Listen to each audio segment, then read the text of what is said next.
Hello everyone, this is your friend Shinobi Nexus 2.0 and we are back in new fanfic. What if Naruto returned with Fu's child, and Sakura and Hinata were consumed by jealousy? Part 1. Three figures were walking down the road to Konoha. One of them is 6 feet 6 inches and a man with long white hair. The next is a smiling blonde, with spiky hair on his head, who stood at a 6 feet 0 inches in an orange and black jumpsuit with a red cloak with black flames on the bottom. Finally, the last one was a 5 feet 7, lime green hair, holding her swollen belly, laughing at whatever the blonde said. They were Jiraiya of the Sannin, Naruto Uzumaki, and Fu.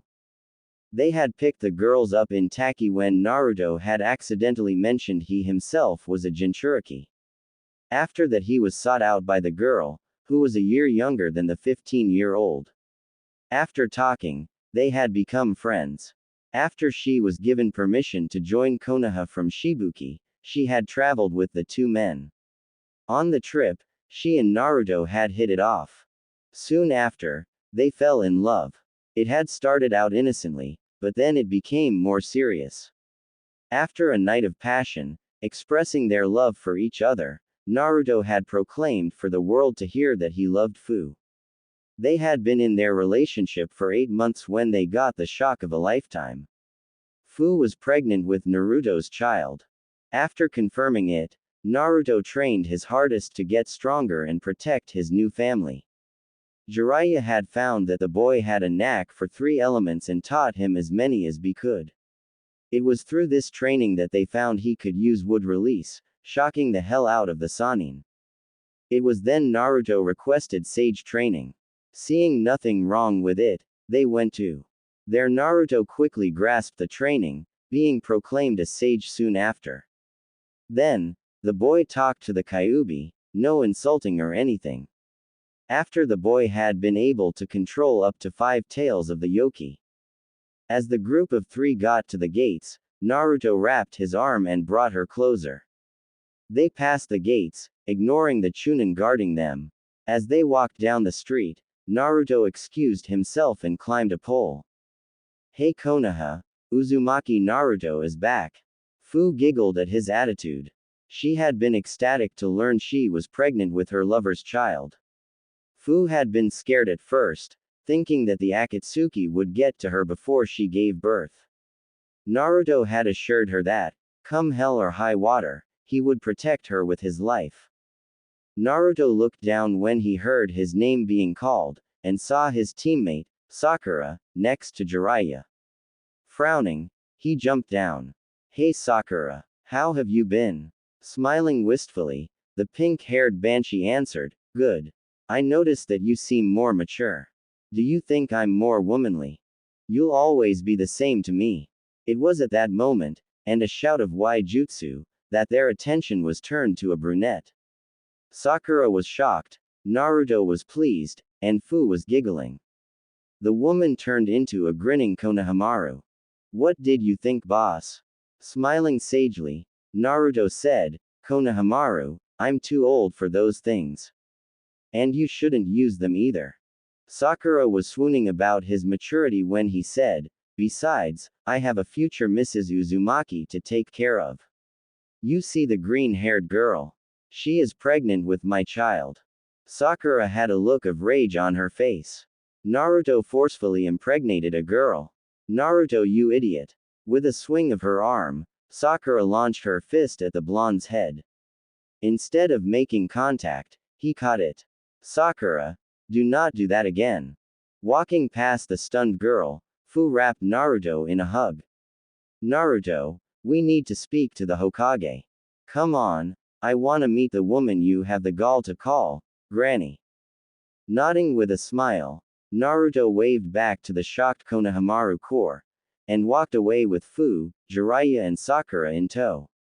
They made it to the tower and Naruto smiled at seeing Tsunade. Walking up to his surrogate mother, he hugged her. I missed you, Tsunade. Smiling and reciprocating the hug, Tsunade said, I'm glad you're back. Now, in the pervert's last message, he said you had, impregnated this girl. Care to explain? Still smiling, he replied, I love her, and she loves me. We went to Takigakure near the middle of the trip, and she came with us. Our relationship took off from there. Sakura scowled, and asked, what about me? Your promise. Naruto looked at her and said coldly, what about you and the promise? I'll still fulfill it, but Sasuke will be in pieces. You never designated whether alive or dead. Sakura was shocked. This wasn't the same boy who loved her. This was the Naruto who had grown up and found love with someone else. We may have a problem in the future. Because Fu and I are both Jinchuriki, our baby will be too. It will be born with a new biju sealed in it. Naruto said seriously. Please, Granny, when it comes time, will you deliver it? Tsunade asked. You do realize that makes me the godmother, right? Grinning, the blonde nodded. I talked with Fu, and she said it was okay. Fu nodded as well. You will be a great godmother. After, they talked, which involved Kakashi being given a new Ika paradise. Naruto was told to be at Training Ground 7 for an evaluation. Naruto then asked, Hey, Granny, can I be promoted to Chunin? Caught off guard, the busty Sanin asked, Why? They get paid more. I need to buy a better home. There is no way a baby would survive in my old neighborhood. Besides, there isn't enough room there for us and a baby. Seeing the logic, Tsunade cleared her throat. Uzumaki Naruto. As Hokage of the village of Konoha, I humbly present you the position of Chunin. Do you accept? Hi. After handing him a vest which he put on under his coat, Naruto let slip some tears. Seeing this, Fu got worried. What's wrong? Smiling softly, Naruto said, I wish old man Hokage could see me now. He would have been so proud. Leaving the office, they made their way to the new home they had been given by Tsunade. It was a 2-story home with 4 bedrooms and 2 bathrooms. It had a fully stocked kitchen and a sizable backyard. It was located near the Hokage Tower, in the Shinobi district. Getting settled, Naruto and Fu quickly went to get food. After having some ramen, they returned home, only to find Sakura there. Do you need something, Sakura? Yes. What happened to you? Why are you like this? Sighing, Naruto replied, I'm going to be a dad, Sakura, I have to be more mature. A baby needs good parental guidance and structure. But don't you love me? Scowling, Naruto brought Fu closer. Sakura, you're like a sister to me. What about Hinata? She doesn't love me, she loves the idea of me. She put me on a pedestal and constantly compares herself with me. A relationship can't work like that. Now, if you excuse me, I need to go inside and get ready for tomorrow. With that, Naruto entered the house and sat on the couch, Fu beside him. If anyone looked, they would have seen a young couple, no problem in the world, sharing a moment in their new home. Turning on the TV, yes, a television, they watched a show about some guys who made duck calls. They thought it was called Duck Dynasty, or something. They fell asleep after laughing at the person, weirdness. And they stayed like that all night long, holding each other, knowing that no one understood them better than them. They knew that, no matter what, they would give this child something they never had. A family. It had been 2 months since Naruto had come home. In those months, he had gotten reacquainted with the other rookies, except Hinata. She ran away any time she saw him. In those months, he and Fu had converted one of the rooms in their house into a nursery. They had painted it a light yellow, with orange and green trim. Naruto's test had gone off without a hitch, using actual tactics and his skills while keeping his affinities a secret. In short, he had earned his Chunin vest. Naruto and Fu had been officially married 2 weeks after their return. All the rookies, save Sakura and Hinata, plus their Jonin senseis had been there. Jiraiya had commented about how proud he was of Naruto. Naruto replied by saying that he was proud to have a role model like him. Kakashi had asked if, when the baby was born, if he could be its sensei. Naruto asked Fu, and she agreed. When asked for names, they told what they had chosen, Kazuo if it was a boy, and Mito if it was a girl. When asked why, they had stated that their child would be the inheritor of the entire village's will of fire. Naruto groaned as he sat up. It was the morning and he had to get ready for the day. He turned to Fu and kissed her cheek, deciding to let her sleep in. He gently rubbed her even more swollen stomach. She was 7 months pregnant now, and Naruto had sent a letter to Gaara to come by the village for a visit. He was arriving today, as his schedule as cage kept him busy. Standing up, he made his way quietly to the kitchen. He had the day off and decided to spend it with Gaara and Fu. Cracking some eggs, he set out to make some breakfast. As he moved through the kitchen, his mind wandered to Sakura.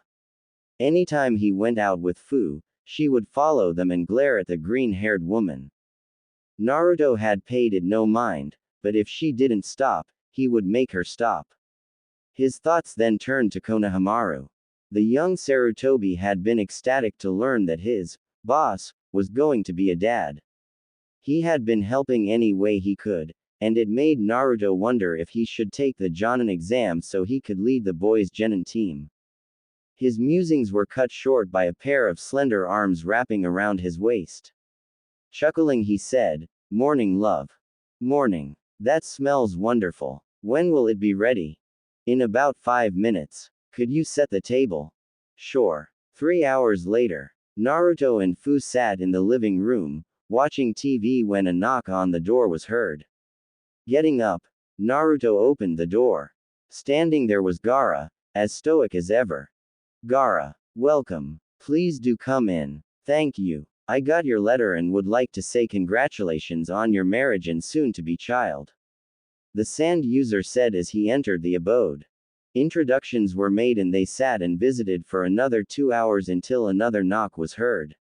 Getting up, Naruto opened the door only to be thrown across the street. Recovering quickly, Naruto rushed into his house to see Sakura captured by a fist of sand. Struggling, Sakura tried to break free. After tiring out, the pinkett said, "Let me go. I need to teach that harlot a lesson on what happens when you steal my pet." Naruto's face was an emotionless mask. He calmly went outside and called for an Anbu. When one arrived, he sent the person off to find Tsunade. When the busty Hokage arrived and was informed of the situation, she took her apprentice to her office for some words as Naruto comforted his wife. Hokage office. Tsunade sighed as she looked at Sakura going on about how Fu was a whore. Having enough, she slammed her hand down on her desk. "Enough. Sakura. Fu is Naruto's wife and the mother of his child. He loves her as much as she loves him. I have had enough of your idiocracy. From now on, if you seek out Naruto for anything other than a mission, you will be sent to prison with your chakra cut off." Dismissed. Sakura left silently. Tsunade sighed again. She was worried about the baby.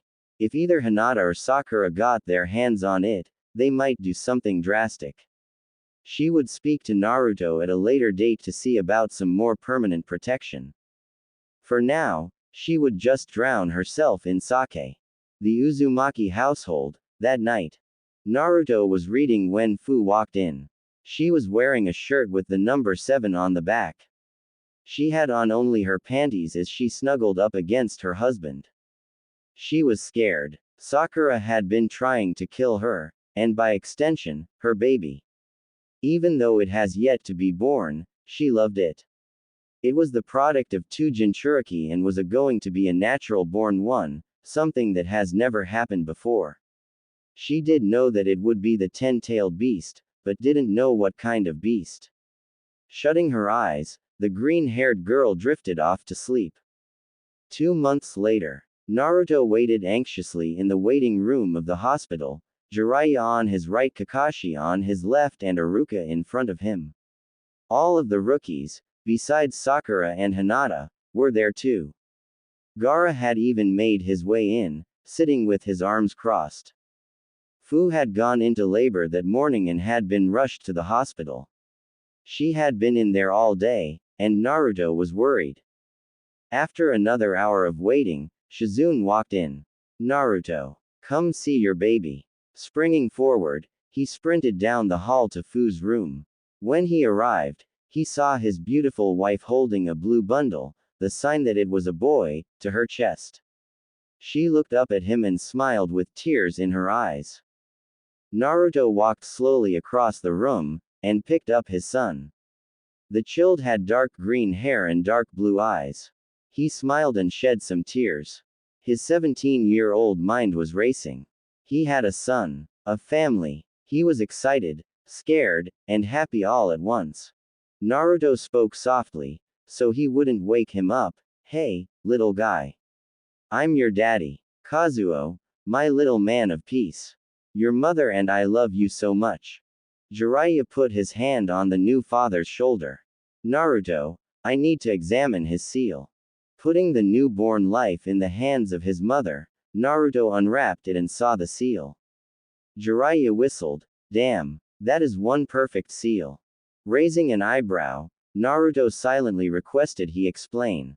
Well, the seal's main function is to siphon off a large portion of the demonic chakra and cleanse it. But, it also gave him a new bloodline apparently. I don't know the exact details, as I need more time to examine the seal, but apparently, it has one more function.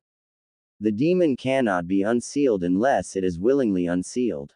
So you mean, yes, even if the Akatsuki got him, they couldn't get the demon out of him without his permission. Smiling at his son's safety, Naruto looked at Fu who started to breastfeed. Tsunade walked in after getting cleaned up. Naruto, congratulations. What did you name him? Kazuo. Man of peace. Nice. The two Sannin left the room so that the young couple could spend time together. They knew that the coming years would be difficult, but they had faith in their favorite blonde shinobi could handle it. Naruto stood as Tsunade addressed him. He had been called in after last night to address a matter dealing with Hinata Hyuga. Apparently, she had questioned the legitimacy of Naruto and Fu's marriage, stating that Fu wasn't an official villager yet. Now here he stood, his arms crossed as he looked at the female Hyuga with disappointed eyes. He knew she would do something like this.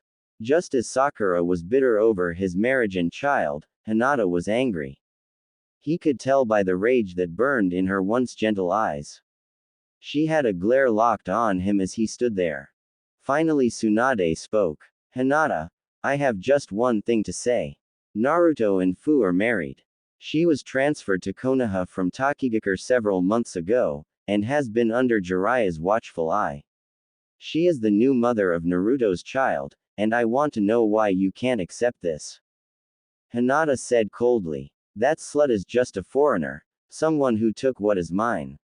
I was supposed to be Naruto's wife, I was supposed to give him children, not some whore. She continued to rant. I loved Naruto, gave him silent encouragement. I was the one who healed him after his fight with Kiba, and I was the one who supported him, even if by the shadows.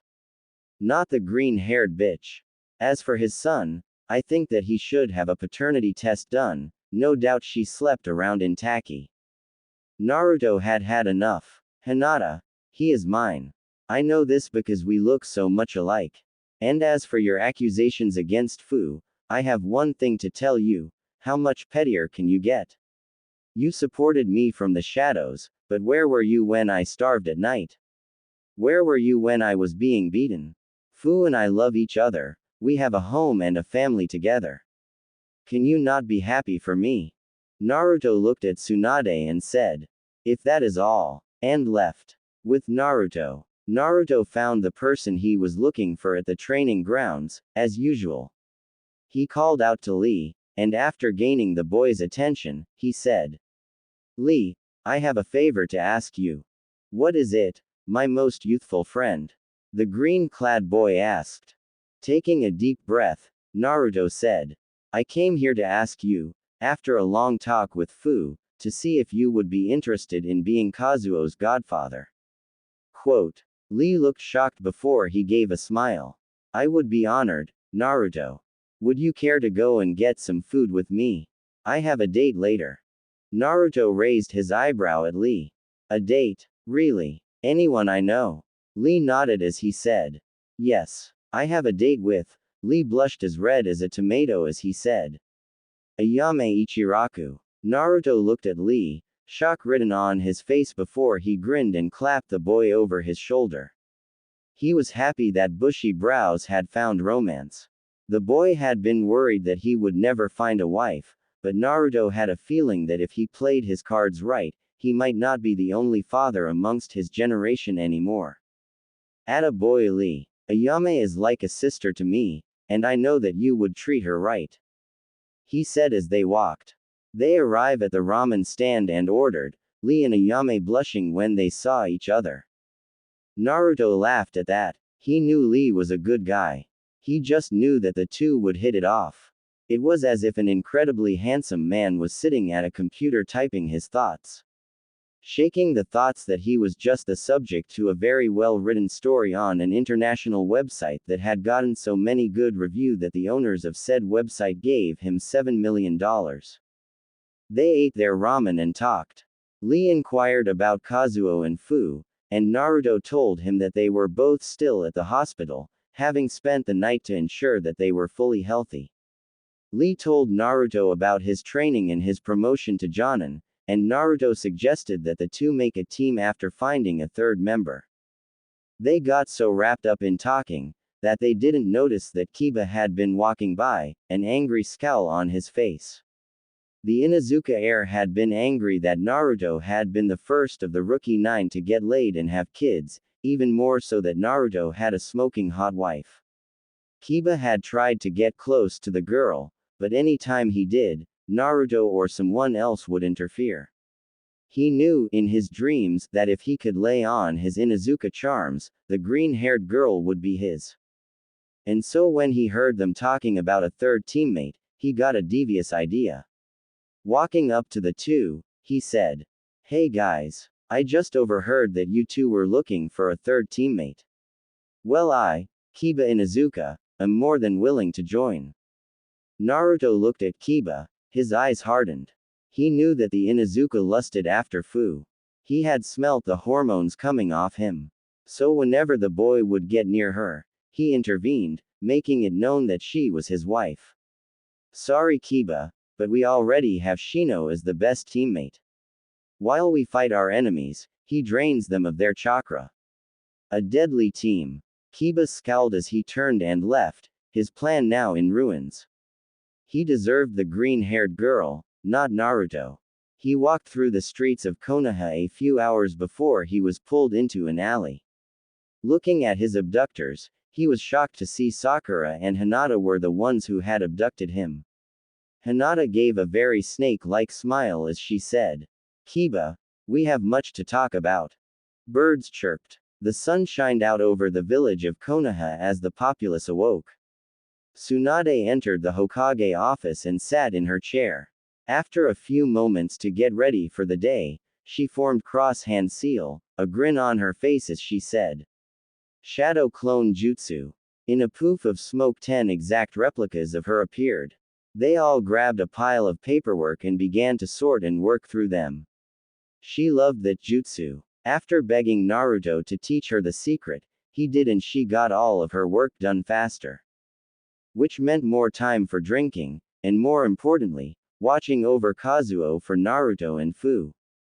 The couple had spent the last year of their lives with their new child, and they were the happiest family.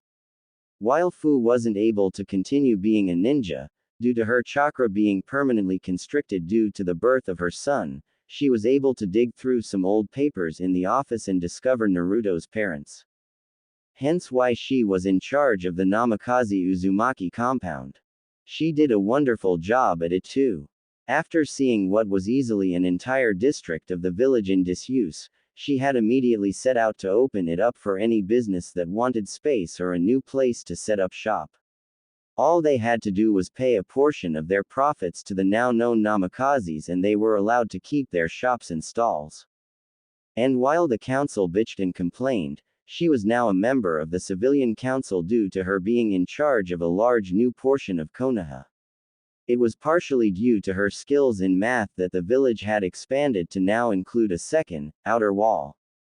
It amazed her how smart the green-haired girl was, and she was already thinking of expanding her growing monopoly. But all this work didn't hamper the mother's time with her son. Oh no, she spent a good portion of her day with the 1-year-old, and she was seen frequently walking through the village with both the younger and older Namikaze males. Speaking of Naruto, he had been officially promoted to Jonin 6 months ago, a proud day for the young man. He was very well respected by all of his peers, and he was even thinking of taking on a team. After finding out about his family, he had at first been angry and depressed. But after speaking to Tsunade and Jiraiya, he had understood why the Sandaime had lied to him. After the announcement of his heritage, many people had targeted him for assassination. All of them failed, but due to the frequency of them, Tsunade decided to make Kazuo and Fu's safety on par with hers. She loved her godson very much, having volunteered to watch him for the couple when they went on dates around the village. Hell, even Shizune had bonded with her nephew, and offered to watch him when they needed it. Tsunade was even expecting to watch Kazuo today as Fu and Naruto spent time together. And while they were busy, they always had time for each other. Tsunade suspected that they were trying to give Kazuo a younger sibling. As for Kazuo, he was energetic and happy. And while he did take after his father for his looks and behaviors, he seemed to have his mother's intelligence as well. The boy had, in front of the eyes of many witnesses, managed to fit colored blocks in the right spots in a toy and put the right shapes in the right holes in another toy. Something normal babies shouldn't be able to do. Jiraiya had explained that, as a naturally born Jinchuriki, the demon inside the boy was also growing with him. He theorized that the demon was somehow expanding the mental capabilities to better ensure their mutual survival. As for the white-haired Sannin, Jiraiya had taken care of him sometimes when he could, having since given up being a hermit and traveler to be closer to his grandson, and his son, and daughter-in-law. The white-haired man would never admit it, but he cared greatly for his student and the month's growing family. As for the rest of the Leaf, they were always busy living their lives. Neji and Tenten had finally tied the knot in April. Ino had started to date Shino, much to everyone's surprise. There was even talk that they would get married soon. Shikamaru remained single, having stated that relationships were too troublesome. Choji had found a wonderful civilian woman who, had the same love of food as he did. They, while not married, were expecting a child soon. They had plans to marry in the next few months. Lee and Ayame's first date had been a marvelous success. The woman had managed to get Lee to show a deep and caring side to him that not many had seen. Lee in turn had calmed down considerably, becoming more mature and responsible. He too had spent a large portion of his time with Kazuo, as he was the godfather. Ayame and Fu were the best of friends, and they helped each other run their respective businesses too. Fu would help at the now much larger Ichiraku's ramen stand while Ayame helped with managing the businesses that occupied the Namikaze district. The relationship between the young green beast and the ramen girl had gone amazingly smooth after the first date, and they had gotten married not even 2 months ago. That day, Guy had cried for hours on Kakashi, much to the copy ninja's despair. The wedding had been small, just family and close friends. All of the rookies, except the dubbed Black Trio, made up of Hinata, Kiba, and Sakura, had attended. As for the 3 shinobi of the Leaf, they had formed a team that was reported to be the worst possible. They never practiced together, and their teamwork was atrocious. They had the largest of failed missions on their record and they all had one thing in common, they wanted to do harm to the Namikaze family. Sakura still had it in her fangirl head that Naruto was still madly in love with her, and openly flirted with him like a cheap whore. She took on seduction missions mostly, and had started to take to prostitution to pay for her expensive tastes. Hinata had become cold and cruel, and used the cage bird seal almost exclusively on her sister for no reason. It had gotten so bad that Hiashi had gone to Naruto and begged him to take the now 8-year-old girl into his home. Hanabi was 5 before the time skip. Fu had convinced Naruto to take the girl in, on the condition the cage bird seal be nullified.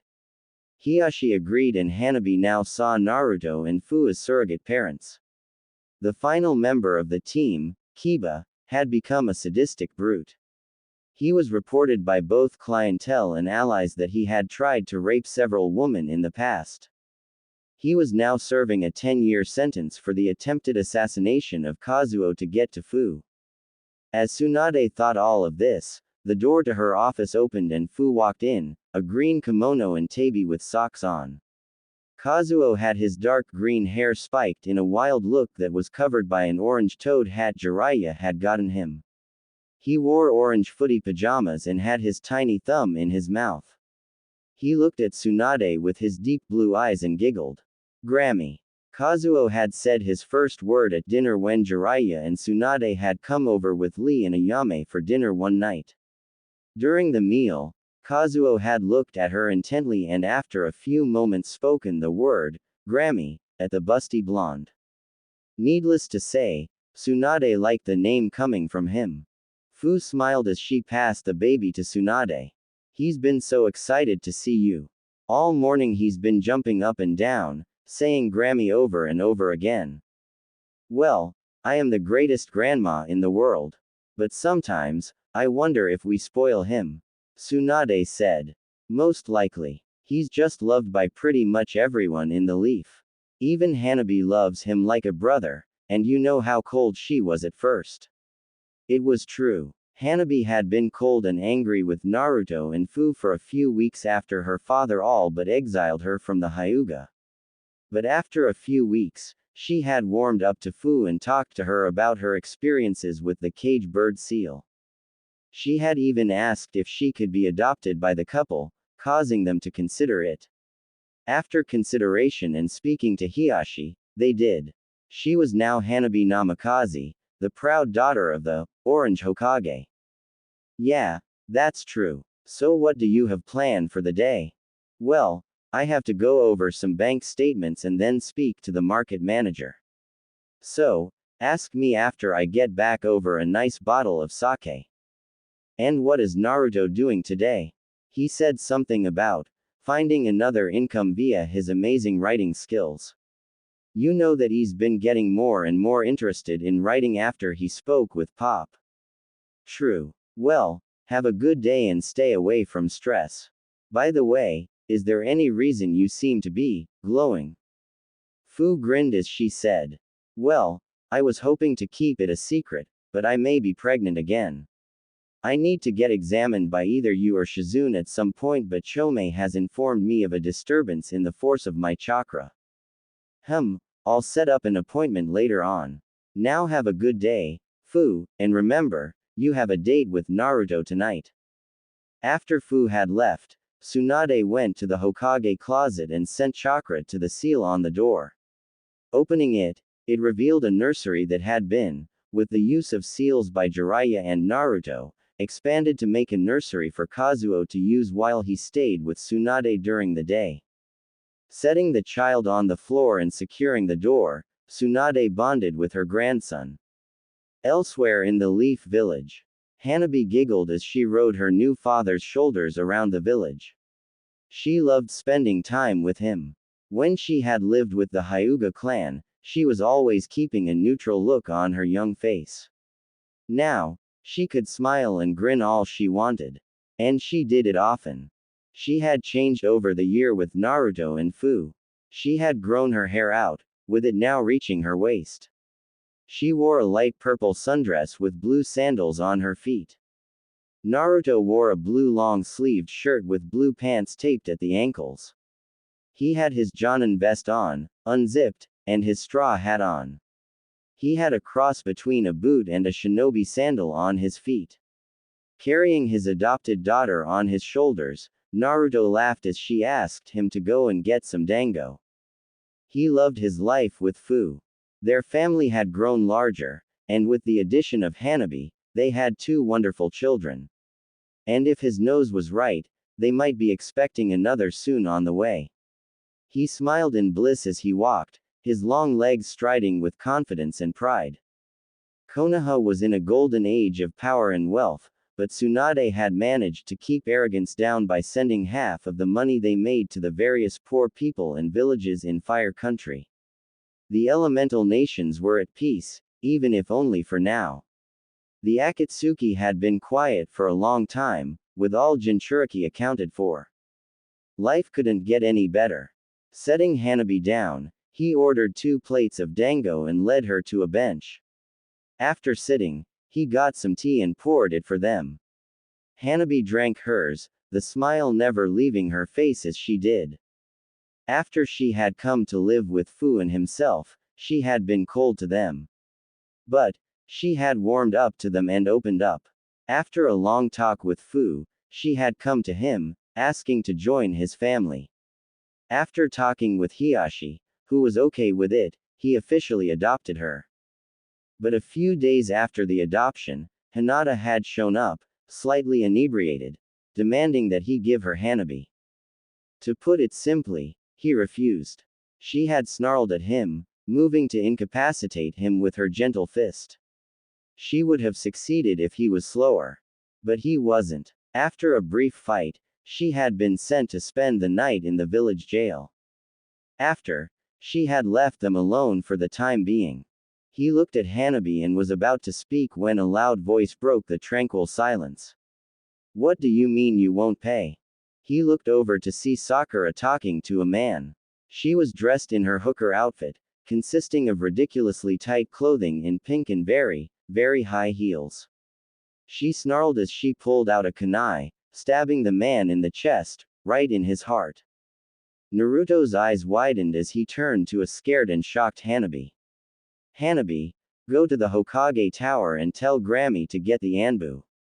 I'll deal with this. She nodded as she ran as fast as her 8-year-old feet could carry her as Naruto stood from his seat and made his way over to Sakura. With lightning-fast strikes, he knocked the Haruno whore, as she was called, out cold. He sighed as a few moments later Anbu arrived and retrieved her unconscious form. He saw Hanabi crying to the side and walked over, kneeling down to her level. Wiping her wet cheeks he smiled at her.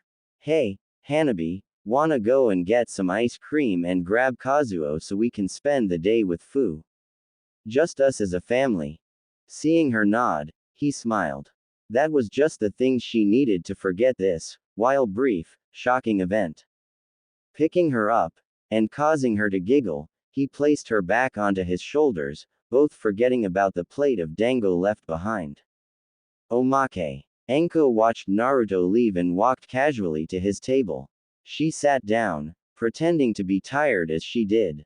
Grabbing the stick of dango, she took a bite, but screamed when a spicy taste assaulted her mouth.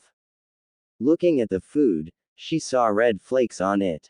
After deducing the cause, she realized that Naruto had ordered the spicy dango for himself and sweet dango for his daughter. Switching foods, she took a bite but her face squeezed shut at the sour taste. Sour dango. Another type of dango in the village.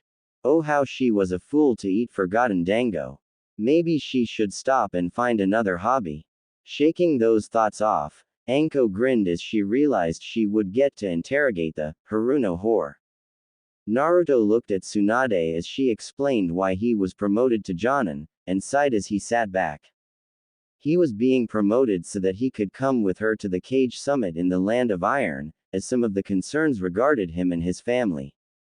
Despite the excellent way they hid the birth of Kazuo, as well as Naruto's parentage, the information managed to leak out to the rest of the nations, and the various leaders were in an uproar about a new Biju being born, the 10-tailed wolf. No doubt the more shrewd of the cage, like the Reikage and Tsuchikage, would demand that the boy be given to them, while Tsunade had no intention of letting anyone steal away her grandson. As for the Namikaze, he was just pissed that some fool of a Kage had the nerve to try and rip his family apart. No doubt things would get worse now that Fu was confirmed to be pregnant with twins, and was 3 months along. After speaking with the Kyuubi and Nanabi, it was confirmed that any children they had would become a Jinchuriki of a higher-tailed beast. So, when the twins were born, they would be the Jinchuriki of the 11 and 12-tailed beasts respectively. The seals holding them back would be a combination of the seals of both Naruto and Fu, in that Naruto's was unable to be broken without his permission, while they would have access to dust release and the Biju chakra of the seal Fu had. The green-haired woman's seal had been modified by Jiraiya to act like Naruto's in that it was unbreakable without her permission. But, as with all things, it wasn't perfect. It actually took both Naruto and Jiraiya a lot of time to make the seals exactly as they wanted it, and periodically updated them with anything that came to mind to both seal and prevent the unsealing of the tailed beasts. As it were, Kazuo had the best seal out of all of them, and the seals placed on both Naruto and Fu were modeled after the young boys. Despite all of this, the leaders were intent on either taking Kazuo or declaring war over his Jinchuriki status. Naruto sighed as he looked out the window and out at the village. Granny, is there any way we can prevent some kind of political chaos? Or am I going to lose my family, or bring a new age of war to the 5 great villages? Not to mention Fu will go on a warpath and try to personally hunt down anyone. Tsunade just looked at him in sympathy. She knew it must be hard, what with his loyalty to the village and his absolute loyalty to his family. It had to be difficult for him to see his own child being spoken of like a tool. Don't worry. No matter the outcome, I'll stand by you and Fu, your kids, Lee and Ayame, and the rest of the Konoha 12 as well. Elsewhere with Fu smiled as she walked through the Namikaze district, her now apparent pregnant belly leading the way, happy to see everyone living their lives in bliss. Despite not being able to be a shinobi anymore, she had found purpose and love in her life. She had a family, something that not many Jinchuriki had, a beautiful son, an adopted daughter, and a wonderful husband. As she walked, she noticed that she was near the red light district, an undesirable part of town. Looking curiously, she walked through and examined the place. In all honesty, it wasn't that bad. It was in the older section of the village, and could use repair work, but for the most part it was pretty nice. She paused and thought for a moment about maybe purchasing it with the funds of the Namikaze clan, and repairing the buildings, and generally improving the section of the village. Turning and going home with the intent of asking her beloved husband if he approved, Fu saw Konohamaru walking down the street. The genin had grown up, that was certain. No longer was he a short pipsqueak, he now stood at a solid 5 feet 5, with a lean body for speed and power. He had grown his brown hair out to look like Naruto's, and had a pair of blacked-out goggles around his neck, while his forehead protector was where it was designed for. He wore a black long-sleeved shirt and pants, with black shinobi sandals. Simple, but he was a shinobi. No bright or flashy colors to be seen. Hey Konohamaru, the lime-haired woman greeted happily. For his part, Konohamaru just smiled and walked up to the woman. I see that you've graduated. Congratulations. He, thanks. Tomorrow's team assignments, and I have my fingers crossed that the boss will be promoted so he can be my sensei. The young boy said with a grin. Well then, guess I should put in a request for you on my team then, huh? A jovial voice said from behind the two. Looking back, they saw Naruto, his appearance having changed to accommodate his Jonin status, wearing the traditional clothing and vest, while having his red and black haori over his shoulders. Fu giggled and rushed to kiss her husband, who gladly returned it and rubbed her swollen stomach. He looked at Konohamaru who frowned and said in a dull voice. I am not kissing you. Naruto burst out laughing, his boisterous laughs echoing throughout the village. Fu giggled as she shook her head, a smile on her face as she did. No matter what mood she was in, Naruto managed to make her smile. They stopped when they heard a shrill voice from behind them, and Naruto muttered, "I forgot." She got out. They turned and saw still a complete slut bag, Sakura standing by a corner, wearing ridiculous hooker clothes, and acting with as much pride as she could muster. Konohamaru silently swore he would never ever touch that.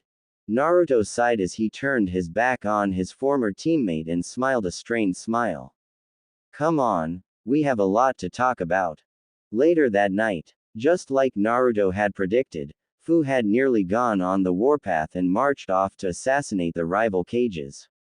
Naruto managed to calm her down slightly, but she was still pissed, and she took it out on a poor genin by releasing Tora. She was that pissed. They had bathed and bedded the children, with Kazuo sleeping soundly in his first, big boy, bed, which was still pretty tiny, and Hanabi in her lavender room. They stayed up and spoke late into the night, after Naruto convinced Tsunade to let him have Konohamaru and two others as a team, and spoke of what they would do. This was the scene Jiraiya walked into after he had been given a message by a messenger toad. What's wrong, brat? What's going on that has you and your lady so riled up? Naruto sighed as he told Jiraiya all that he had been told by Jiraiya. When he was finished, he had one thing to say. No matter what happens, we lose. I refuse to give them either Kazuo or Fu, but if I don't, it's war. What do I do? The toad sage just sighed as he leaned against a wall and closed his eyes. Truth be told, he was pissed. They had the gall to demand his grandson. The gall to try and rip away what could be the last family he ever had. Not on his watch. We have several options. The first few are obvious. But we can also use this to our favor. Depending on who makes what accusations at the Cage Summit will decide the outcome and subsequent reaction. If it's Iwa, we can afford to go to war, because they still haven't truly recovered from the Third Shinobi World War. If it's Kumo, we may have a major problem. They're stubborn and the Raikage is a shrewd man. He may resort to kidnapping. If it's Kiri, then they have no room to make demands, and can easily be defeated through politics. So all we really need to worry about is Iwa and Kumo, the Tsuchikage and Raikage. Seems easy enough, Naruto commented. It did seem fairly easy, at least to him. With Kazuo's birth, and Fu being pregnant again with the possibility of twins, then that means Konoha would have five-tailed beasts at their disposal, a clear and present threat to every other nation. Like with Kazuo, the potential twins would be the containers of the 11 and 12-tailed Biju, each one more powerful than the 9-tailed Kyuubi and the 10-tailed Ukami. Then there was the Akatsuki. They had been quiet, very much so, despite having already captured 4 out of 5 of the Jinchuriki. Jiraiya's informant had done his job and informed the white-haired hermit that they were trying to deduce a way to break the seals on Naruto, Kazuo, Fu, and any children they had. The leader was apparently upset that whatever he had planned was sent down the shithole, and was looking for revenge. All that mattered right now, however, was surviving the next few months as a family. Elsewhere, Sakura Haruno had fallen far. Very, very far. What once was a girl with many prospects and a bright future had turned into a disgusting whore who was barely managing to survive in life. After the incident where she stabbed one of her clients, her shinobi license had been suspended, and she had to pay a very hefty fine. With the recent economic boon in Konoha, in no small part thanks to combined efforts of Fu Namikaze and Ayame Lee, people weren't as strapped for cash as they were. With this came a certain glow in the village, and even the cheapest of places charged a good deal of money to be rented. Money she didn't have. So here she was, standing in front of the ever-regal and bitchy Hinata Hyuga, listening as the lavender-haired woman explained her plan. A grin made its way across the flat-chested prostitute as she shook the hands of a, incredibly reluctant, Hinata. But first, they had a certain mutt to retrieve from prison. With Choji Akamichi had never been as excited as he was now. After years of work, years of special dieting and training, he had managed to replace all of his fat with muscle, and was actually very bulky instead of fat. He would never be lean, and honestly, he never wanted to be. He was happy with his body, happy with all the work he put into it fighting alongside his friends. Despite the relatively young age of the Konoha 9. Not to mention Ino, his fiancée, couldn't keep her hands off of him. Life was good with all of his friends by his side, and the good times could be alluded to the Namikaze family. So when he heard Hinata and Sakura hatch an evil plot to ruin both the reputation and bank accounts of the Namikazes, he was rather put off and upset. So, doing as he knew to do, he reported the incident to Lady Tsunade, who thanked him, and told him to keep his ears open. Something was going down soon. But, for now, they cast aside the seriousness for some lighter conversation topics. They spoke of Fu's idea of renovating the red light district and increasing the general value of the village by offering jobs to the undesirables of the village, increasing the village's income through the extra taxes, expanding the living districts, as well as one day expanding the village to include a second ring, and one day, a third. Such ambitions had garnered Fu to be considered one of the best businesswomen in the elemental nations, surpassing even the late Gato. Tsunade had spoken extensively to Fu about attempting to branch out and not only keep business in Konoha, but also in other countries as well. Talks were still being made in Wave about making a fishing warehouse business, under new clauses and rules made by the Wave Diamo, Tazuna. Talk soon went to the future baby IEs that were coming, and plans made for the eventual birth. Fu, being the woman she was nearly 100% sure that it was twins, one boy and one girl, and had threatened both Naruto and Jiraiya when they attempted to argue that it could just be one baby, and a girl at that. Now, both had learned through the years that Naruto had come back from his trip that Fu had one of the most dangerous tempers ever, and was willing to hit anyone who annoyed and or pissed her off. The saying hell hath no fury like a woman pissed with a chainsaw and explosive goats comes to mind. Especially when it's her time of the month, or she has one of her emotional days. But that's a story for another day. So, any ideas for some names? Jiraiya asked in a curious tone. He, in all honesty, wanted them to name a kid after him. It would be really cool if they did. Naruto looked at his wife and smirked as he said, "Well, if it's a boy, Jiraiya. If it's a girl, well, Fu kinda wants to name the next girl we have after her mother, Heiko." The old sage smiled proudly as he looked at his student grandson. He didn't see the orange-wearing brat he met nearly 6 years ago anymore.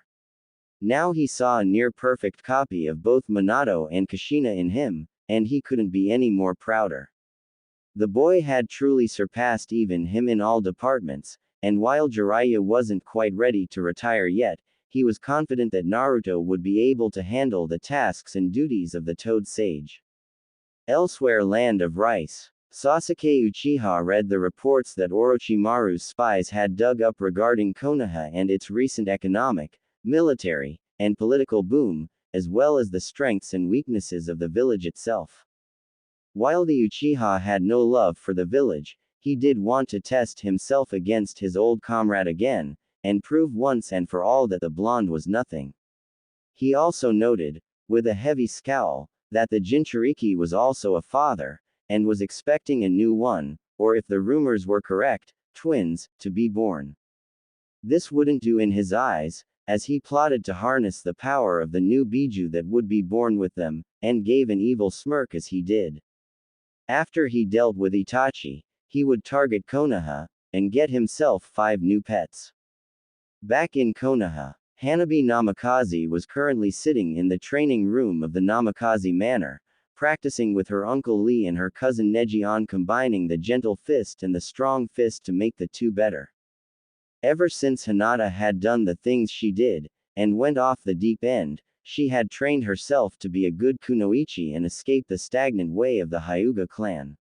She was incredibly thankful that she had escaped, and was happy with her new mom and dad.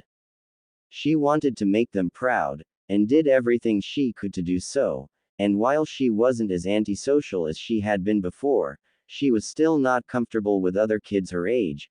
Considering how fast she had to grow up, she was very mature for her age. Now though, she could feel a storm brewing for everyone, and while no one had openly said anything, she could tell that they were all on edge, waiting for something to happen. So, she would be prepared. All of the remaining rookies who weren't in prison, insane, or a hooker were gathered with the senseis and important figures, watching as Lee and Ayame said their vows and got married. Guy turned to Kakashi and gave a smirk of victory. Well, it seems I've won this one, my old rival. Kakashi, having seen this coming, pointed towards Fu, Hanabi, and Naruto. Guy, following the finger, let out a keening wail of pure agony at seeing his rival's student had surpassed even he. Lee, we must defeat both Kakashi and Naruto. Take Ayame and be the first to have a daughter. Go, my youthful student. Lee saluted and grabbed Ayame by the waist, before he disappeared in a burst of speed, his green tuxedo floating in the wind next to Ayame's wedding dress. Kakashi gave Guy a look before shrugging. Did you say something? Said Green Beast went into a tirade about how he would surpass Kakashi, and Naruto got the whole thing on video. Turning to his wife, who was laughing alongside Hanabi, he asked in a loud whisper that everyone heard. I bet Ayame will be having trouble walking for a few days, huh? Tsuki heard and immediately went into overprotective dad mode before running after the younger odd beast, cleaver in hand as he began yelling about how he was too young to be a grandfather. Just another eventful day in Konoha. Naruto stood at the gates of Konoha alongside both Kakashi and Tsunade, ready to travel to the Land of Iron for Cage Summit. It was quite the sight, he mused to himself, to see so many of the people who had hated him so much during his childhood treat him with such respect, if only because he owned a good portion of their homes and businesses now, thanks in no small part to his amazing wife, Fu. Said woman was at the gates, too, with both Kazuo and Hanabi there too, currently being held in a loving embrace by Naruto, before getting a gentle kiss on the lips as a parting. She was worried for him, but knew he could handle himself very easily against many threats thanks in no small part due to his Seijin Biju modes, but a wife can worry. Next up was the young Kazuo, and the toddler was nearly in tears about how his daddy was going away. Naruto wiped the boy's eyes and smiled at him, promising to return to him once this business was over. Hanabi was, by far, the best and worst at the goodbye. She tried to put up a brave front, but some tears formed alongside her pale eyes as she hugged her adopted, but still loved very much, dad goodbye. Naruto looked at them, before his gaze went to the newly widowed Shino, who was the only one out of the rookies to be in the village, as the others were on missions, and asked. I know it may be too soon, but could you perhaps watch out for them? I know you and your daughter are grieving about Kara and her untimely death. It was true, Shino had married a wonderful woman named Kara, who had about 2 months ago, leaving behind a nearly broken Shino and his nearly 1-year-old son. The man had almost broken permanently, but thanks to the efforts and friendship of the other rookies, aside from the 3 who had been dishonored one way or another, he had managed to pull himself together and raise his little boy. Shino just nodded. He understood why Naruto was nervous. The blonde had never been away more than 1 to 2 weeks at the most from his still-growing family, but this summit would take a while to get to, then the actual meeting could go on for a long time. I will be sure to stop by, and no doubt Lee will do as well, alongside Choji and Shikamaru. Why? Because you're our friend, and no doubt Lord Jiraiya will be staying with her until your return. Thanks Shino. He walked to Tsunade's side, and after one last glance to his family, began to walk beside his Hokage. Later with Fu, the lime-haired woman sighed sadly as she cooked a simple dinner of chicken and rice. It felt empty in the house without Naruto, and it made her frown a little. He had been the light in her life, he had saved her from the darkness that most Jinchuriki fell into as a result of their upbringing, and he had given her everything she wanted. Jiraiya, having decided he would bunk with them until Naruto returned, gave her a smile as he helped prepare the chicken. Don't worry, Fu, Naruto will be fine, and Tsunade will deal with this situation very easily. I'm not scared for that. I'm scared for what the collateral damage bill will be when those two eventually lose their tempers and beat the living shit out of the other cage. That answer made Jiraiya nearly collapse in a massive burst of laughter. On the road to the land of iron, Naruto looked at the katana he had been working on with a frown as he gazed upon the massive crack in the center of the blade. He had taken up Kenjutsu as a way of giving himself more diversity in combat, but any sword he tried to use would break under the strain of the intense tests he put them through, nearly making 1010 explode as her metal just wasn't good enough to handle his intense fighting style. Tsunade looked at the blade in an appraising way, before she began to speak to him, catching both his and Kakashi's attention. You know, they might not break so easily if you bought one made with sea stone metal. Sea stone metal? What's that? Naruto inquired. He really wanted a weapon capable of battling Samahata if he ever fought Kisame Hoshigaki, but he hadn't found a single blade capable of meeting his standards for what a sword in high-risk, intensive combat should be. Sea stone is considered the hardest material in the world, harder than even diamonds and most likely an unbreakable material, and has the ability to stop chakra flow, and also have chakra be conducted through it, making it one of the most dangerous, yet most tactically valuable minerals in the world. It can be formed and shaped using a process in the land of iron, so if you want to get a weapon made of it. But, from what I can tell, you don't need a sword, you need a jute. The first female Kage intoned in a wise voice Naruto had only heard once when Fu had nearly had a mental breakdown when she was going through a difficult time in her pregnancy. But her last statement caught his interest. A jute. One of those long, pole-looking swords. Yeah, Kakashi said, not looking up from his little orange book. Your fighting style relies more on beating your opponents into the ground instead of killing them swiftly. A jute would be the best kind of weapon for that style. It's fast, heavy, and can be used one or two-handed. So, basically, what you two are saying is that I need to see about investing in a jute for myself, made from this sea stone. Well, where would I get some, and where would I find someone capable of making a jute? Why, in the land of iron, of course. Iron has one of the largest populations of the most talented weaponsmiths in the world, and one of them is bound to know exactly how to work with sea stone. If done right, you'll be given an unbreakable weapon that could very well become a legendary one, right next to the 7 swords of the mist. Tsunade said helpfully. So, if I really wanted to, I could probably have several weapons made from sea stone, each one different than the other, find some people to use them in Konoha, then start an organization similar to the 7 swordsmen in Mist. Naruto asked in a curious tone.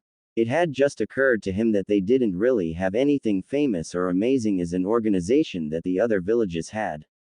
Kiri had the 7 swordsmen, Iwa had the Explosion Corp, Kumo had the Light Brigade, Suna had its Puppeteer Division, but Konoha had nothing to bring fame to itself, as the 12 Guardians worked for the Diamo, so he figured why the hell not. Tsunade thought on it, and nodded. Yes. Something like that would be good for the village, and give us more fame to bring more missions in. I give you the go-ahead as your Kage to buy 4 weapons, including 2 jutes, to be used as weapons for the future hockey squad of Konoha. Why 2 jutes though? Why not let me just get the one?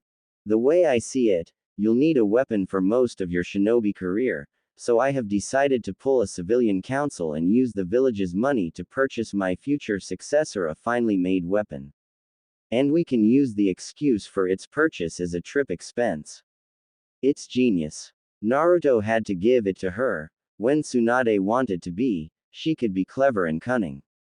Like a fox. Back in Konoha, Fu smiled at everyone she passed as she walked through the red light district, and they smiled back. Ever since the groundbreaking of what had been named, by Tsunade, as Project Rebirth, many builders had been called in to renovate the older, more rundown sections of the village. Things were going well, as with an improvement in buildings, so would the general wealth of the village, showing that they cared for the older parts of their village, all the while bringing in newer and more modern things. They were still a ways off from their goal, but things were looking brighter as Tsunade approved of a program that gave homeless and jobless people jobs working as civil servants, things like street cleaners and garbage men, in exchange for a place to live and a cut to wages to pay for the rent of an apartment. It was an ingenious idea, and one Fu approved of. As the woman walked calmly to a newer construction site, she heard a voice she hadn't heard in nearly an entire year. "Oh, it's you." Turning, the young mother was greeted to the sight of one Sakura Haruno, who had gone back to living with her civilian council parents. The pink-haired woman had changed, once more, and was now a bit more tolerable once she got rid of the smell of stale and sweat that had clung to her for a while. She was now wearing a normal, civilian dress that was a light rose color, with her pink hair cascading down to her upper back, as opposed to Fu's, which had grown out to just above her knees, reminiscent of her deceased mother-in-law. "Hello, Sakura. How have you been these past few months?" The Namikaze female asked politely. If she was going to speak to someone, despite the idiotic and whorish nature that they may have had, she was going to be polite. She was a lady, after all. "Oh, I've been well. Things have been looking up for me, and hopefully, by the end of the year, I'll be married." The Pinkett replied. "Really? You're engaged? Congratulations." Fu said, her smile false as she hoped beyond hope that whoever had the balls to marry Sakura was a truly kind and patient man. Sakura grit her teeth, before her genial smile returned once more. "Yes, I am. And believe me, my future husband is a very important man in the government." That set off some alarm bells in Fu's head, as she regarded Sakura once more. Looking at her, she saw the subtle signs of an attack on either her person or the threat of an attack. She put her hands into the oversized sleeves of her kimono and gripped one of the hidden kunai in them. "Well, all the same, I wish you both a happy marriage." Sakura just gave a smirk that made Fu want to rip her throat out. But it was what she said next that made her nearly lose all semblance of calm and collected. "How are your children, by the way? Word on the grapevine is that Naruto's out of the village with Lady Tsunade, and isn't here. It would be a shame if something were to happen, wouldn't it?" Fu saw the threat and responded with, "Well, my children will be protected fairly well. You see, their grandfather, Jiraiya of the Sannin, is looking after us, not to mention Shino, Lee, and the rest of the rookies are as well. We, in all honesty, have nothing to worry about." Her lips turned to thin slits as she watched the green-haired girl end the conversation before any kind of real information could be ascertained as to where the Namikaze home was. All in all, Sakura was not happy when she got home that evening. As for Fu, the wife of Naruto Namikaze was absolutely furious. Everyone in the street that day, seeing her expression, moved out of the way quickly. Despite being unable to use chakra anymore, the woman was still really scary. Her female fury was quick to becoming something of an urban legend, and many had felt her ire. With Team Hokage, their arrival in the Land of Iron was quiet, as the bitter winds had forced them to all change clothes to something warmer. Naruto had chosen to wear a dark gray, long-sleeved shirt tucked into dark gray pants and boots, with a white cloak around him and a mint green scarf around his neck. He had put on heavy leather gloves that covered the entirety of his hands, with black Anbu armor over his main articles of clothing. Tsunade had chosen to wear closed, wedge-heeled boots with her normal clothes on, except for a bear fur coat she had obtained after killing said bear with her bare hands. You said hands.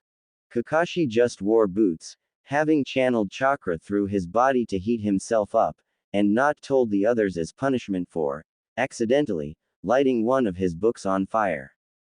The forests and mountains of the country were beautiful, and if it wasn't for the reason of it being so cold here, then Naruto was sure that he would want to retire here. But, as it was, he liked the heat of the land of fire better, and felt that such a cold place wasn't suited for him or his family. He let out a deep breath and watched as it came out a cool mist, a smirk on his face as he walked beside his Kajin sensei.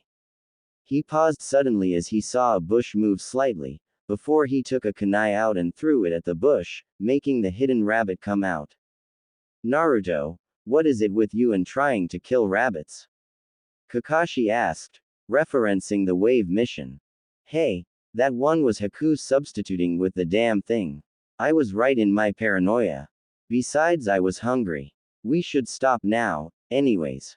Tomorrow we should be at the Three Wolves Mountain, where the meeting is.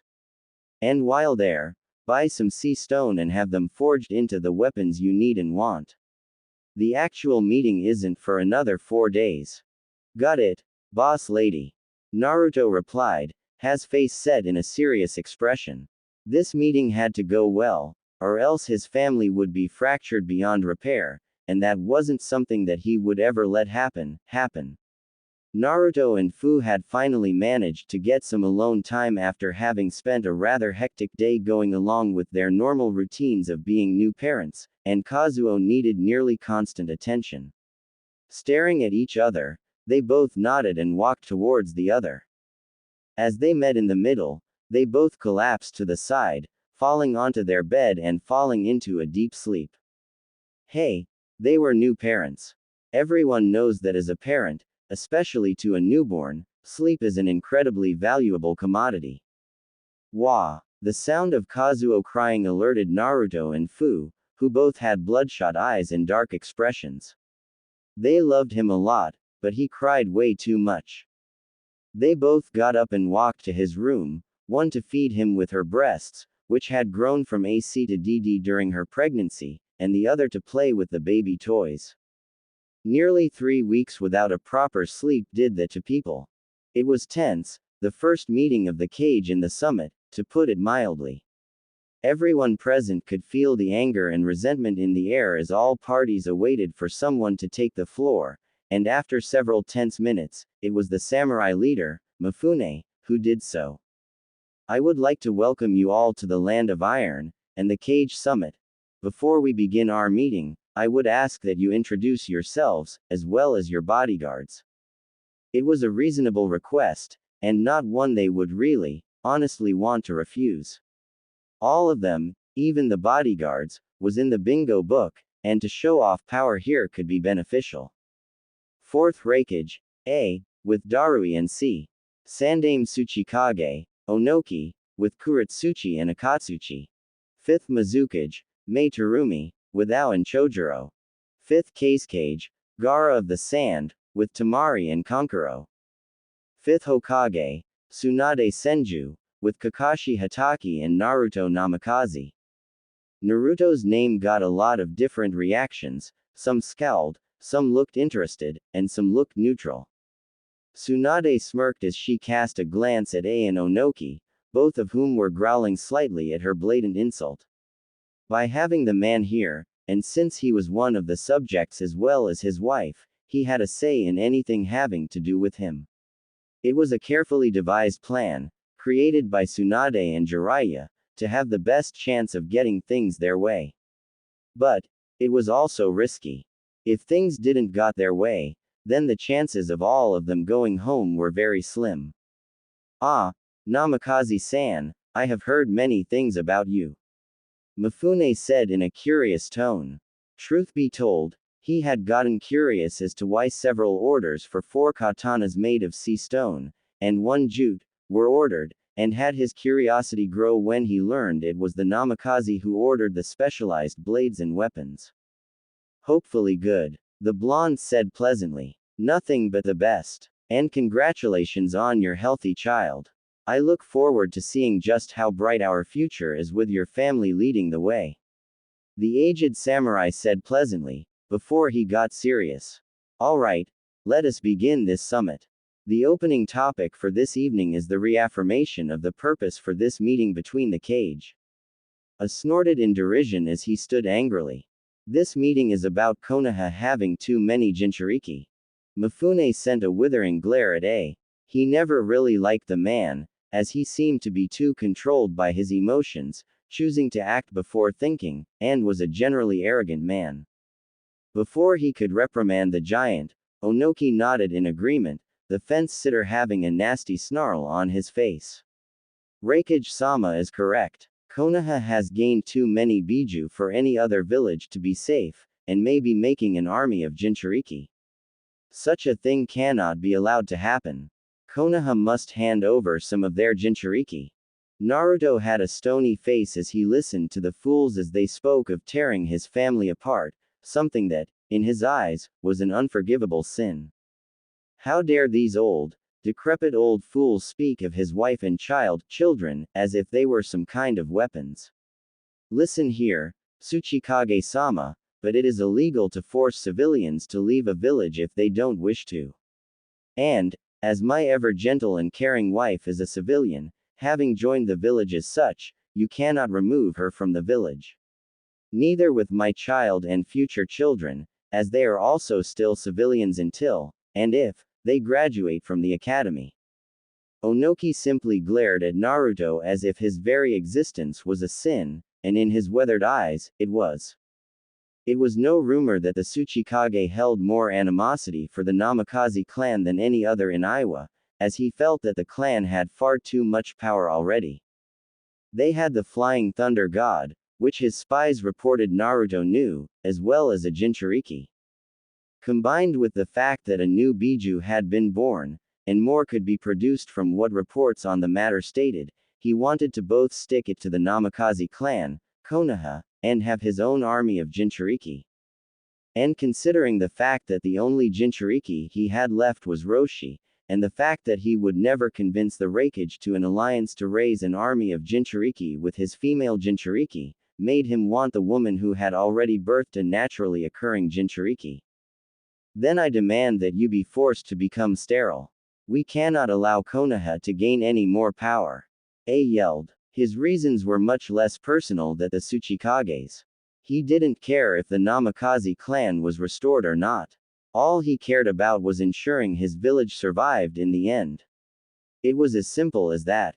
He spent all his life trying to keep Kumo afloat, as they weren't exactly doing very well in terms of the economy, but were simply keeping above the poverty line by a hair. Quote. You ain't touching my dick. Only my wife can touch my dick. Naruto deadpanned in annoyance. What was wrong with them? Did they not understand that he didn't really give a flying either way about what they wanted? Did they not understand why he wanted his family together? Why didn't they get it? In Konoha, Fu sighed as she cleaned Kazuo of his mess, the young toddler having decided to jump into a giant mud pile he had found.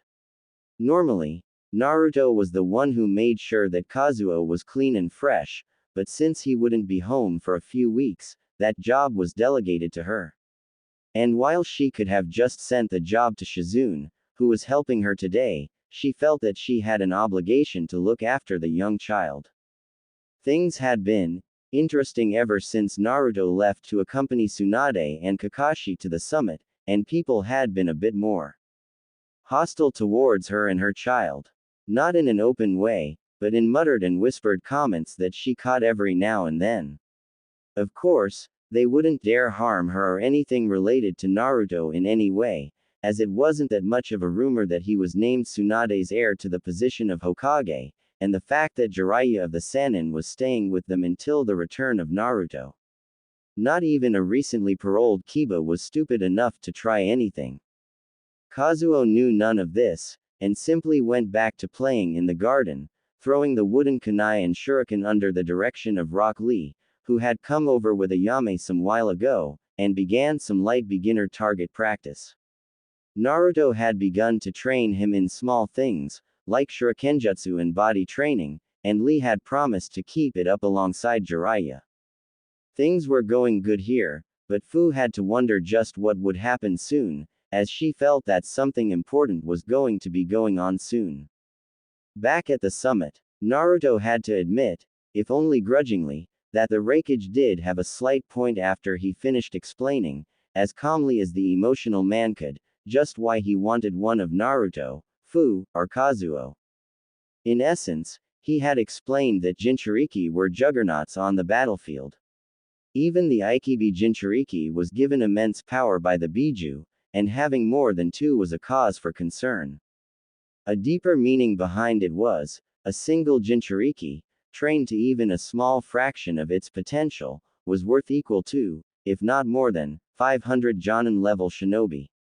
And from his perspective, Konoha was building, however slowly, an army of these juggernauts. It was understandable. But that didn't excuse his blatant disrespect for the base laws set down by all the Diamo that even the cage had to obey. One of them being that civilians, despite statuses such as Jinchuriki or not, could not be traded nor given to other villages.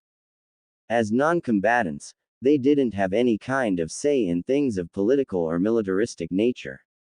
And considering the fact that Fu and Kazuo, unless the child graduated from the academy, were civilians, the only one that could really be traded was Naruto, and he was the official clan head of the resurrected Namikaze clan. Not even Onoki could stand against them, and their points were rendered mute and the two men fell silent when Naruto pointed this out. Silence reigned for a few moments as all sides recollected their thoughts, but not before a samurai ran in, garnering their attention. Mifune-sama, a shinobi has infiltrated the summit. Mifune stood, his visage stern as he looked at his subordinate. Who would dare intrude this meeting? He is a former Konoha shinobi. Sasuke Uchiha. Back in Konoha. Eye twitching at the stupidity of people, Fu simply sighed as she dealt with a complaining merchant, who was arguing with her over the prices of vegetables in the market of the Namikaze district. In all honesty, he was being a complete bitch when it came to the matter. And after a few more moments, she simply glared and said in a no-nonsense fashion to suck it up and get on with it, before twirling and leaving her green kimono. She really wished Naruto were here, as his presence was very intimidating when he wanted it to be. But, in all honesty, she wanted him here because he was her husband, and being away from him for extended periods of time really made her uncomfortable, a testament to her life in Taki, and the hardships she had faced there. He was one of the few people she truly felt comfortable around, and he had helped her so much in the years they had been together. Simply having enough, she turned and walked away, not noticing the pair of lavender eyes that followed her form, nor the hateful, angry glare that was sent her way. Kazuo was with Jiraiya, spending some time with the old pervert, while Hanabi was at the academy. She was all alone today. Such thoughts made her sigh even more sadly as she entered her home. Sitting on the couch, she wrapped her arms around herself and some tears fell from her eyes. She had never felt so small before, as Naruto had been there to fill her life, and she never longed for companionship when he was around. It was only during this time of separation that she realized just how much she had come to depend on his steadfast companionship, and how much she really needed him. Naruto-kun, please return home fast.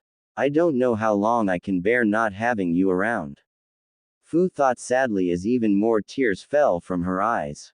And I'm ending it on that note, as next chapter is a battle between Sasuke and Naruto, as well as the conclusion of the Cage Summit arc, and the entrance of the Fourth Great Shinobi World War arc, which should be around 5 or 6 chapters. And no, the Akatsuki have nothing to do with the war, but they do make a few appearances. I'm saving their battles until after the war, so that Naruto can show off his ability to fight S ranks. The Fourth Great Shinobi World War will begin because of the powder keg that is the elemental nations, because of the Jinchuriki family and the natural greed of the Kajin shinobi. The Akatsuki will not be the main bad guy, nor will Sasuke, but I do have a plan for both of them. For more info on the group of enemies Naruto and his allies will fight, think like this: Espada, War Organization 13, World Government as the nature, and add a few OC enemies as the actual members. As for Kazuo, I believe he is around 2.5 years old right now, but my math might be wrong, and I may write a spin-off after this is done, or even soon. Who knows? Although, I was rather disappointed in the lack of reviews for Jinchuriki Love, Kazuo's Remembrance. Yeah, it wasn't written amazingly, but hey, it gave you a small, minute amount of foreshadowing as to what may or may not happen in the future of this story. It had been nearly 4 or 5 years since they had last seen each other, and the first time they met in all of that they were trying to kill one another. It was ironic in a bitter sense. Almost poetic. They had both grown, both made lives for themselves in some form or manner, Naruto more so than the oh-so-great Uchiha clan Avenger, and their strength was at least on equal terms to the other, with Naruto being stronger if only because he had massive stores of chakra and more, newer ways of fighting. From the small amount of time Naruto had seen Sasuke fight the samurai, he had noticed that he still fought with the same arrogance and simple, basic plans of sending out his jutsu willy-nilly, with no plan of using them together for conjunction attacks. The Namikaze Patriarch would admit that he had become more skilled under Orochimaru, but he obviously wasn't Kage level, and attacking a meeting comprised of shinobi who were, at least, high Jonin to low Kage level shinobi was a rash and foolish move. But, then again, Sasuke wasn't known for his patience and ability to think when he gets upset and angry, or even a little frustrated, so he must have been fairly wound up to do something as stupid as this. What's more, he only seemed to have increased his lightning-style jutsu, and even then all he did was make a few variations of the Chidori. Now, Naruto wasn't one to toot his own horn, all that much, but he knew he could beat Sasuke. His skills had become deadly, and with his wind release, he was the natural enemy of lightning, and was the most capable of defeating the man.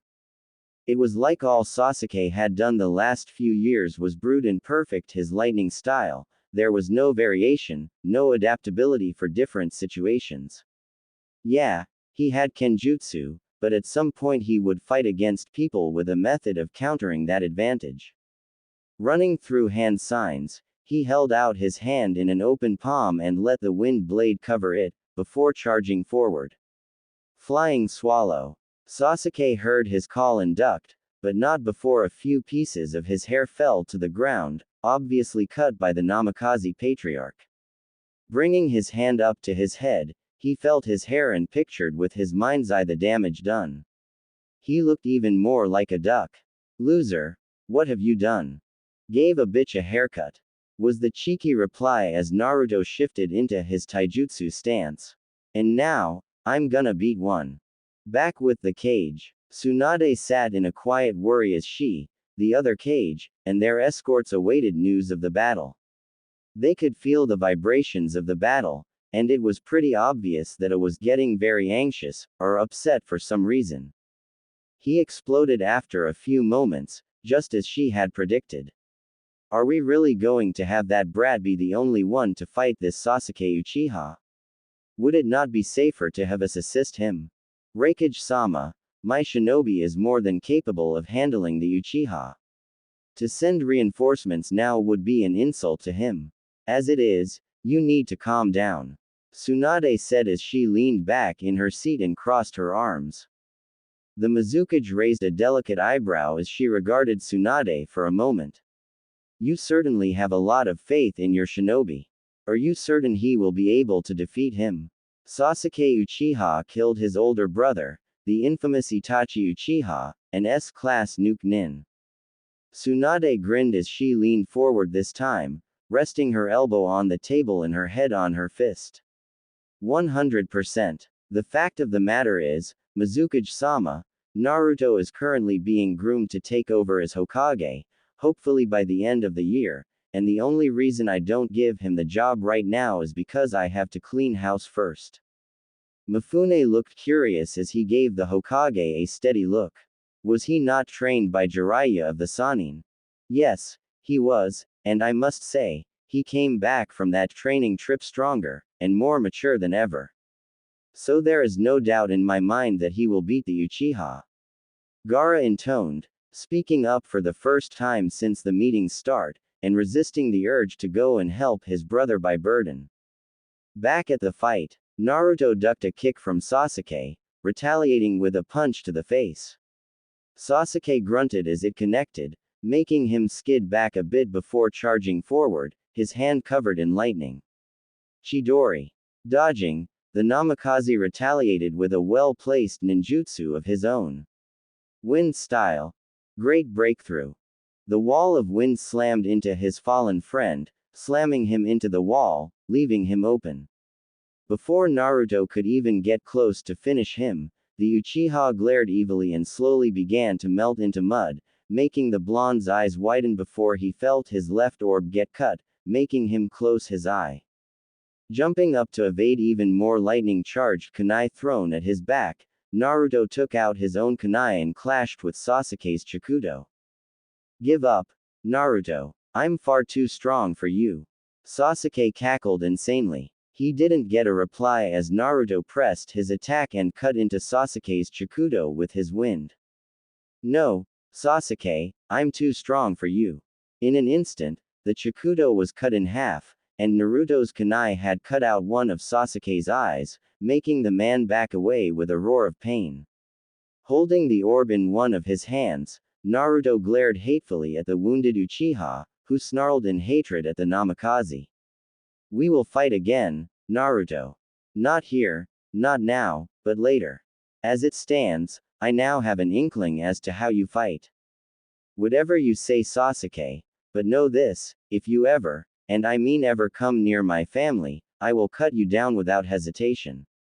The ferocity in his voice was startling to Sasuke, who had hoped the blonde would remain an idiot hellbent on getting him back. Using his remaining eye, Sasuke left via Kamui to lick his wounds. He may have lost his eye to Naruto, the one where he could use Susanoo to be specific, but he took a certain satisfaction in the fact he took one of Naruto's as well. Said blonde sighed as he looked at the M's Sharingan, hoping that by doing what he planned, he could become strong enough to end the farce that was Sasuke and his petty revenge scheme. But, then again, doing so would probably put him on several people's shit lists, and cause some problems for everyone, but, hey, he was Naruto Namikaze. And you don't with Naruto Namikaze. Grabbing his headband, he adjusted it so that it covered his missing eye, and let that side of bangs fall over the black cloth, giving him a mysterious look. Naruto sealed the eye into a seal on his palm so as to keep it safe from the other villages.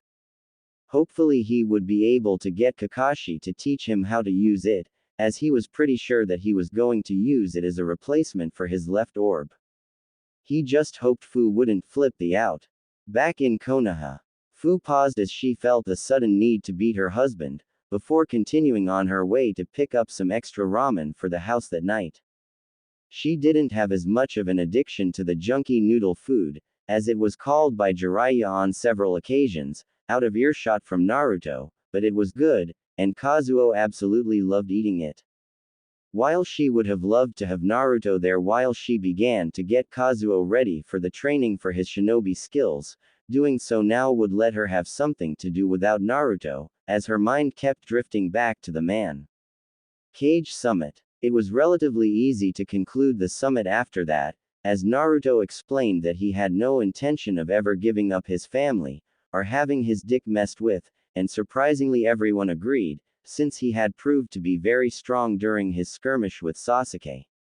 He knew they had ulterior motives for it, but hey, he was ready for anything, and with the Susanoo eye, he had no doubts he could take any of them on and win.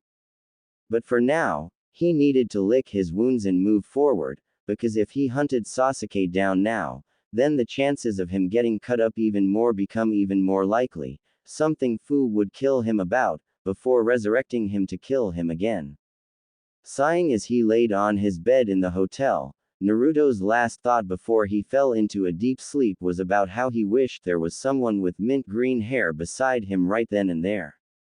Oi, asshole, who the hell do you think you are, huh? You can't just interrupt a fight like that. She ground out, her eyes glaring dangerously at the shadowed male as he easily held off her scissor blade with his glove hand, making her even more frustrated at the fact he was holding her off with one hand, while Senketsu was pumping full power. Now, Ryuko Matoi wasn't patient.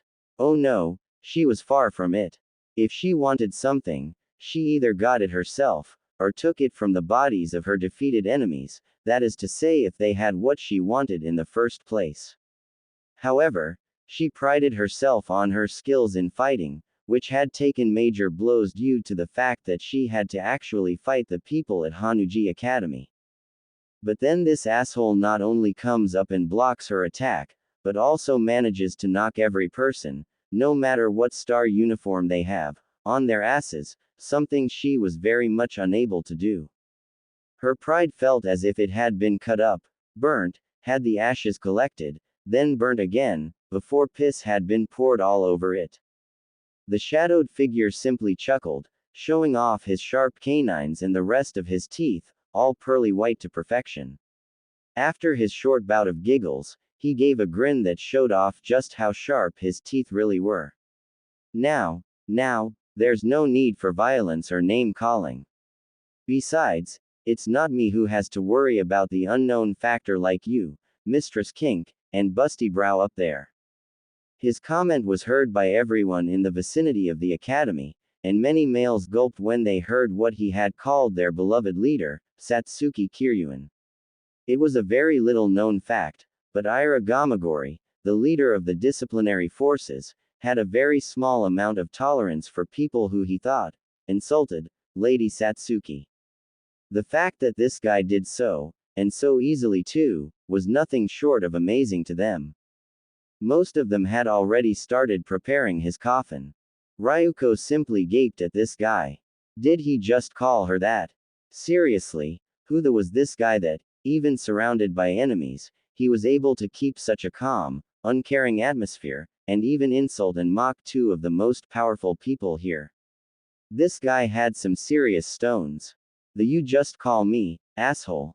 The guy simply rolled his neck and asked, in his masculine voice befitting of a guy who couldn't be older than 17 or 18 based on his build, a question that nearly threw everyone for a loop.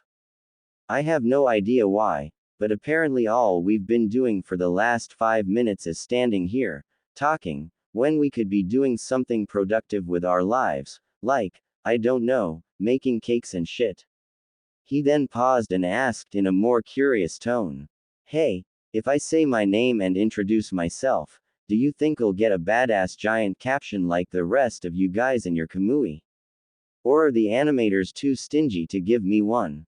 How was she to respond to this? Ryuko backed off, her sword simply falling to her side as she and Senketsu watched him go on and on about how he deserved a grand entrance like everyone else, completely ignoring the increasingly odd, confused, fearful, and even aroused looks he was getting. And for good reason, too, she thought with a blush. This guy was hot. He was lean, with an aristocratic face with sharp features, a spiky mop of black hair that had dark blue highlights in it falling all of the place in random intervals. He was wearing some stylish clothes, in all honesty, that looked pretty good on him. A blue shirt that had an interesting spiraling marking on the stomach and chest in black, with black pants that were given a baggy appearance by the white tape wrapped around his lower shins, and the black and blue sneakers he had on weren't anything to scoff at. Around his neck was a bright blue scarf that trailed behind him in the wind. Over his shirt and ensemble he wore a black jacket that had several tama lining the collar, with white fur lining the edges, that was left unzipped up to about his belly button. On his hands were gloves, One of them a fingerless glove that was on his right hand, not unlike hers, the other, his left hand, was covered entirely, and was the one he had used to block her sword with. His face was blemish-free, and his eyes were the most interesting thing, a dull purplish gray with 4 rings in them, and 3 tama in each ring. But what got her attention was when his shirt, where the spiral mark-looking thing was now an eye, not unlike Senketsu, which blinked before looking at her. The Kamui's eye, for that was the only thing it could to have been, was red with 4 concentric rings in the eye, with several tama circling the rings. Now her question was an even bigger, who the was this guy? How did he have a goddamn Kamui? Where did he come from? Did he know her dad? Just, who are you? She asked quietly, even though she was sure he heard. The guy grinned and raised a hand, pointing his thumb at his chest. He spoke loudly and clearly for all to hear. My name is Naruto Uzumaki. Now, care to tell me what happened to old man Ishin?